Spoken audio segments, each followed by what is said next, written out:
Magandang umaga po uli sa inyong lahat. Noong 1988, inanyayahan po akong magturo sa Johann Wolfgang Goethe Universität sa Frankfurt, Germany. Isang semester, isinulat ko po itong libro. Dieses Buch eröffnet ein kritisches Gespräch zwischen der europäischen Form der Theologie und einer im Rahmen philippinischer Kultur und Gesellschaft neu entwickelten Theologie. Pag Bisaya ka, bagay ang accent mo sa German. Pero maliban doon, ang sinasabi dito ay ang libro hinahambing yung makakanluran, Western way of thinking, na pamamaraan ng pag-iisip at yung makasilangan, lalo na ang Pilipino way of thinking. Maraming isyo ang tinalakay, isa lang para maging angkop tayo sa Ebanghelyo ngayon at sa ating pagdiriwang ng 500th anniversary ng ating pagiging Katoliko. Ang pag-iisip ng mga German, entweder oder. Yung sa atin, beide und. Ang ibig sabihin, sila may absolute, may yung sa kanila black and white, parang either or. Black or white, yan lang pagpipilian. Kaya yung absolute na salita, wala tayo niyan. Sapagkat ang Pilipino, sa abot ng kanyang pag-iisip, sinasaklaw niya lahat. Both and. Walang. Kaya minsan, may nagtalo, sabi noong matanda, ikaw tama ka rin. Sa either or, isa lang tama doon. Malalim po ang ibig sabihin niya, na iba ang ating pag-iisip. Mas malapit sa aking pagtingin sa tingin ng mga sa pananaw ng mga Hebreo. Halimbawa, ang mga Pilipino, walang pure na itim at saka puti. Yung gabi nila, gabi, madilim. Tapos hindi naman biglang mag-aaraw yan na magliwanag. May bukang liwayway pa yan na nag-aagaw ang dilim at saka liwanag. Tapos biglang liliwanag, magtanghaling tapan. Sa hapon naman, biglang magtatakip silim. Nag-aagaw din ang liwanag at dilim. Malalim po ang ibig sabihin niyan. Halimbawa, sa ating spirituality, pinakita ngayon ni Jesus. Nangaral siya, nagpagaling ng mga may sakit, nagpalayas ng mga demonyo. Pagkatapos, bumangon ng madaling araw, nagtungo sa isang ilang na puok at nananalangin. Kung either or ang thinking mo dyan, isa lang ang bibigyan mong diin dyan. At yan, dahil nanggaling nga tayo, ang ating Kristyanismo nanggaling sa Europa, makakanlurang tingin, Western way of thinking, yung ating spirituality ngayon, sa aking pagsusuri, ay masyado doon sa pietistic, devotional, ritualistic. Wala tayo doon sa pangangaral ng ayos,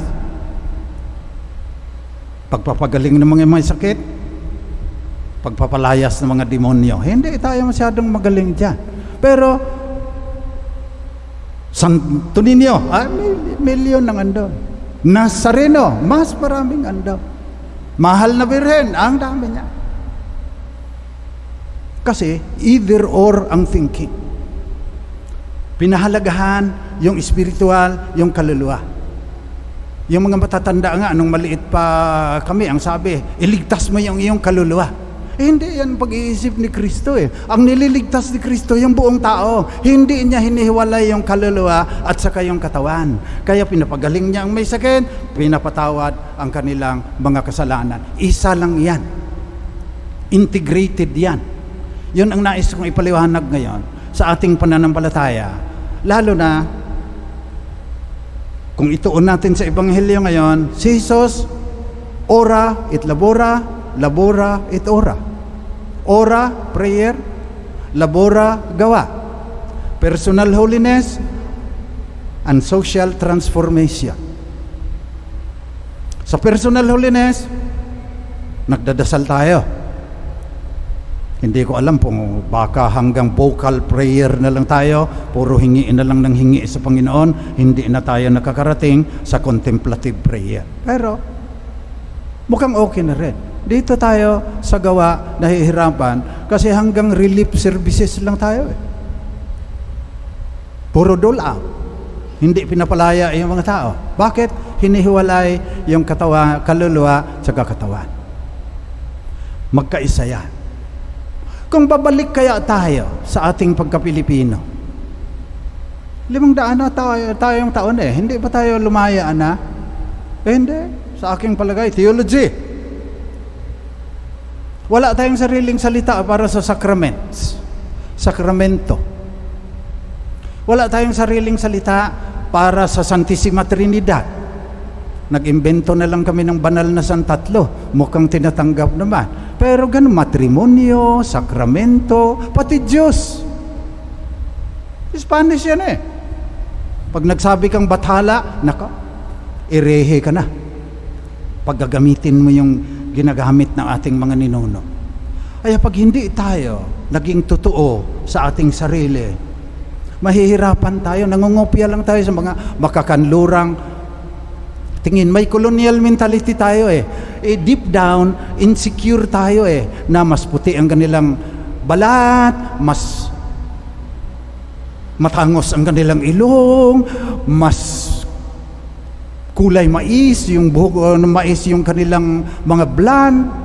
Kaya, ang baba ng pagtingin natin sa ating sarili. Kaya pati sa spirituality, nangungopia na lang tayo lagi. Hindi tayo nag-iisip, sino ba tayo at sino si Jesus para sa Pilipino. Nagsulat din ako noon ng isang libro eh, The Filipino Face of Christ. Kung si Kristo kaya bumaba, hindi Hudyo, kasi Hudyo siya noon. Ang kultura niya, Hudyo. Kung bumaba siya bilang Pilipino, ano kayang mangyayari sa atin? Pero imagination na lang yan. Ang ibig kong sabihin, ang tunay na nangyari sa kasaysayan, naging Griego, gaya ni St. Paul, sabi niya, ginagawa ko ang lahat ng ito upang makabahagi ako sa maintindihan siya noong kaniyang pinapangaralan. Kaya nag-Griego. Lahat ng New Testament, Griego na yun eh. Wala nang Hebrew dyan. So, naging Griego. Pagdating naman, yung mga theologian na Griego ang pananalita, ginamit na yung Plato, Aristotle, Socrates, dualistic yung Greek philosophy. Kaya, hatiin natin ang ora at labora. Doon nang galing lahat yan. Kung Pilipino kaya tayo pagkatapos both and, isa lang yan. Paano kaya ang ating kilos ngayon? How should we approach God using ora et labora na kagaya ni Jesus, gumawa, nagdasal? Kung pag-isipan lang natin, mayroon tayong mga pag-iisip na maganda rin eh, na hindi mo maisip kung gagamitin mo yung salitang banyaga. Nakinig naman sa akin yung mga German.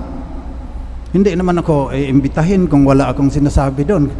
Ang ibig ko lang sabihin, mayroon pang ang mas matalino, ang mas marami siguro silang insights tungkol sa ating pananampalataya.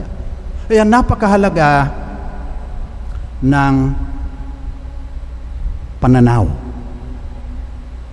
Halimbawa, ano ang tunay na pananaw ng simbahan dito sa ora et labora na sinaunang panahon pa? Ito na ang pamamaraan para lumapit sa Diyos at sa kasakapwa. Ora et labora, personal holiness and social transformation. Yung mga hospital, Katoliko ang nagsimula niyan, mga Kristiyano ang nagsimula niyan. Yung mga university, mga Kristiyano ang nagsimula niyan noon. Ngayon, hiwalay na tayo sa academe, hiwalay na tayo sa politics, hiwalay na tayo sa economics, dahil sa Greek.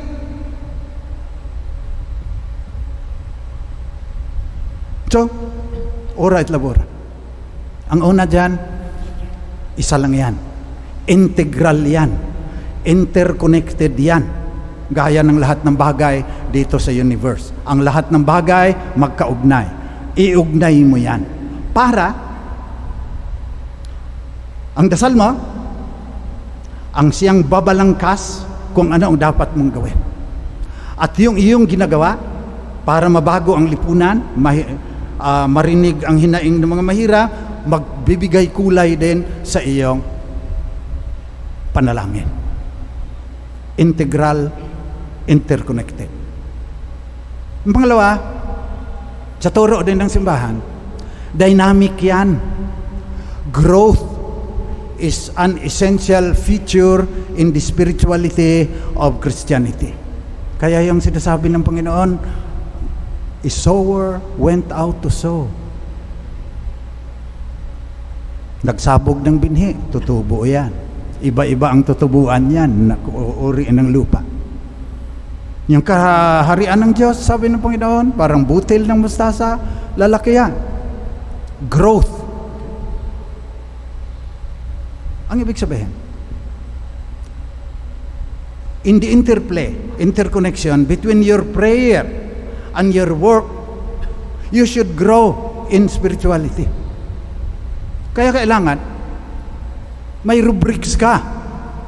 May standards for judging ka. Did I grow in spirituality? Gaano nakatagal kayo nagsisimba at nagdarasal? Paano mo nalaman na yung biyaya ng Diyos na ibinuhos sa iyo nung pagsisimba mo at pagdarasal, nagbunga yan?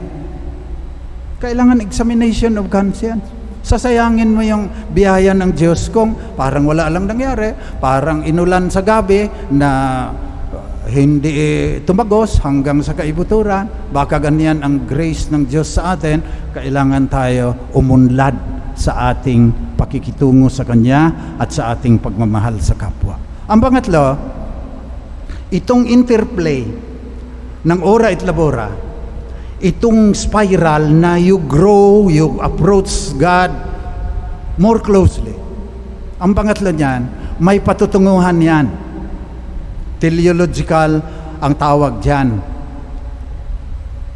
Respice finem, sabi ng mga Roman. Tignan mo kung saan patutunguhan mo. Ang patutunguhan yan ay in new heaven and in new earth. So ganyan ang huhubog sana sa ating spirituality in the context of being Filipino. Brown ang balat,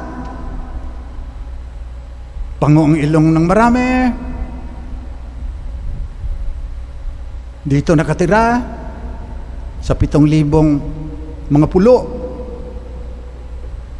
Paano natin magiging totoo sa ating sarili? Pag hindi tayo naging totoo sa ating sarili, kung manatili pa rin tayo pagkaraan ng 500 taon na banyaga sa ating pagka-Pilipino, sa ating pakikitungo sa Diyos, sa ating paggawa at panalangin, mahihirapan tayo. Tingnan mo yung hirap ngayon. Nagyayabang tayo. 80 million Catholics. Number 2 naman sa corruption. Number 1 nga tayo, sinuhulan lang yung nag-survey para nakakahiya naman kung tayo ang number 1. Nakakahiya. 10 milyon kung Mike Nazareno, billion ang nawawala sa PhilHealth, inconsistent. Bakit? We are not being true to ourselves. Tayo yung mga Pinoy, hindi tayo kano. Huwag kang mahihiya kung ang ilong mo ay pango. Dahil bilang Pilipino, kung magpakatotoo ka sa harap ng Diyos na Pilipino ka, pag-iisip mo, yung kapaligiran mo, mayroon kang maidadagdag sa mundo. You will have a better contribution kaysa lagi ka na lang nangungupya. May ibang mga nag-aral sa Belgium at saka sa France at saka sa Spain, sa Rome. Pagbalik, mas Espanyol pa kaysa mga nakatira sa Spain.